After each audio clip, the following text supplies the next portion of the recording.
لیکن آپ دیکھیں کہ ہمیشہ آئیڈیل صورتحال نہیں ہوا کرتی، ہر شخص اتنا کنسیڈریٹ نہیں ہوتا.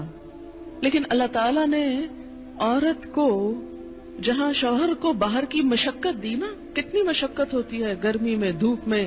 مثلاً ہر شخص کا ایئر کنڈیشنڈ آفس تو نہیں ہے کہ وہ وہاں بیٹھ کے کام کر رہا ہے.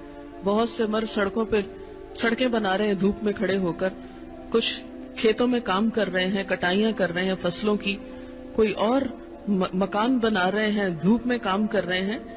تو مرد اگر سارے دن کی باہر مشقت کرتا ہے تو وہ بھی ایک پینفل کام ہے، اور اس نے محنت کی اور بیوی کے لیے سارا آرام فراہم کیا، کھانا پینا باقی ضروریات. اب اگر بیوی کو اس کا مطالبہ پورا کرنے میں تھوڑی تکلیف ہو رہی ہے تو کیا ہوا کہ موڈ نہیں یا دل نہیں مان رہا تو کیا ہوا، نہ صحیح.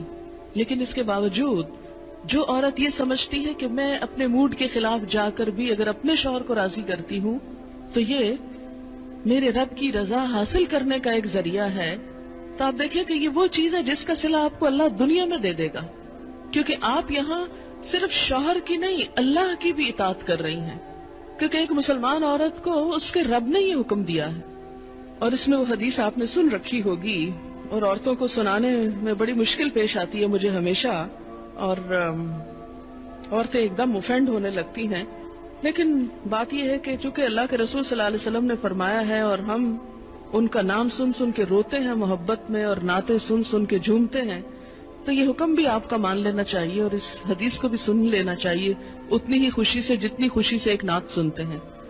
نبی صلی اللہ علیہ وسلم نے فرمایا جب مرد اپنی بیوی کو اپنے بستر پر بلائے اور وہ نہ آئے تو صبح تک فرشتے اس پر لعنت کرتے ہیں. بخاری کی روایت ہے، کتاب النکاح.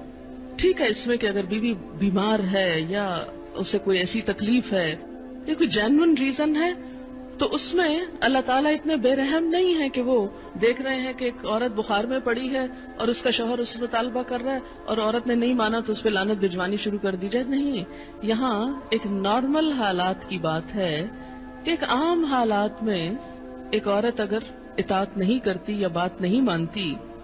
پر اسی لیے ایک اور حدیث ہے، حضرت ابو ہریرہ کہتے ہیں کہ آپ صلی اللہ علیہ وسلم نے فرمایا اگر عورت کا خاوند اس کے پاس موجود ہو تو وہ اس کی اجازت کے بغیر نفلی روزہ نہ رکھے. تو گویا شوہر کی اطاعت نمبر 1 عام روزمرہ زندگی کے کاموں میں کوآپریشن، اطاعت بمانا کوآپریشن ہے. طوعاً کا مطلب ہوتا ہے خوشی سے کام کرنا. نمبر 2 اس کی خاص ضرورت یا تقاضے کو پورا کرنے میں اطاعت.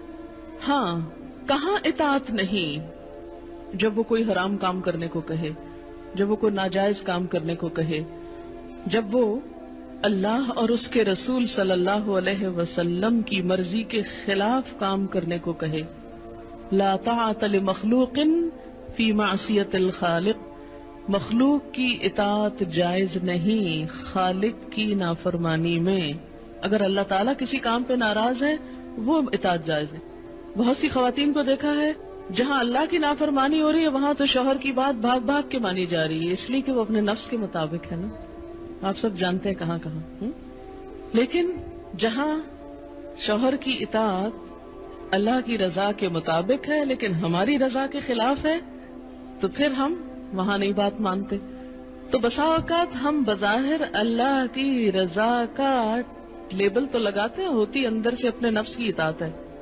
اور بعض اوقات شوہر کی اطاعت کا لیبل لگاتے ہیں لیکن وہاں بھی اصل میں نفس کی اطاعت ہوتی ہے کہ ہمارا اپنا دل وہی چاہ رہا ہوتا ہے جو شوہر چاہتا ہے اس وقت. بعض اوقات کئی غلط کام شوہر چاہتے ہیں نا کہ بیوی کرے، ہم خود بھی وہ چاہ رہے ہوتے ہیں ساتھ، اس لیے آڑ لے لیتے ہیں جی شوہر نہیں مانتے. مثلا سر ڈھکنا شوہر کو پسند نہیں، کیا کریں، اب شوہر کی اطاعت بھی تو اللہ ہی نے کہا ہے. یہاں شوہر کی ہم 100% اطاعت کو تیار ہو جاتے ہیں کیونکہ اندر سے اپنا دل جو ساتھ ہے. لیکن جب رات کو شوہر بلائے تو وہاں اپنا دل نہیں، لہذا چاہے اللہ تعالیٰ کتنا ہی فرمائے سب اطاعت بھول جاتے ہیں.